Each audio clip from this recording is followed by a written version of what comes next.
In this video, you're going to learn how to add an admin to a Facebook page that you have created.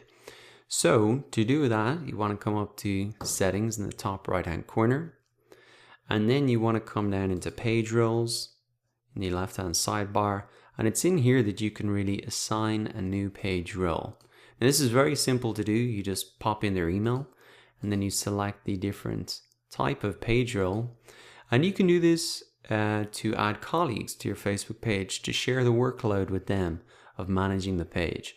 You can add in the business owner. If you have created a page for them and you want to hand it back, then you can assign them as an admin, and then they can later remove you as an admin if they wanted to as well.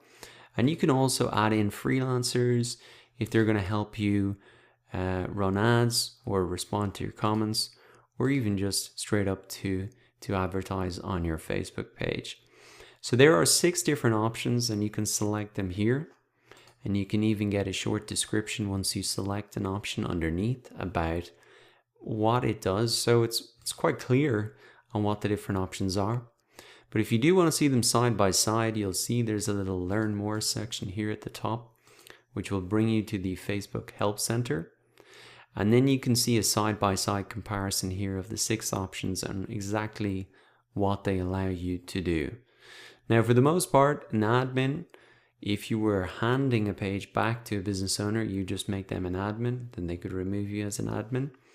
And if you're working with someone as a freelancer to kind of help manage your page, you could select them as an editor, and then they can even begin to edit the page itself, delete posts, go live, or you can start to restrict those options. So as you can see, admin has the most amount of rights, and then as you move down, the rights become less and less. So for example, analyst, they can just view your insights for your Facebook page and see you published as the page. So they can give you, that's really an analyst role, and maybe this is only something that's going to exist in a much bigger company where they're actually just analyzing your page and maybe many other pages as well.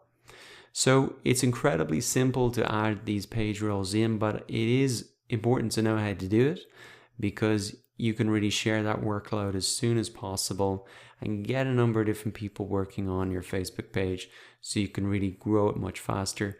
2 heads are always much better than 1.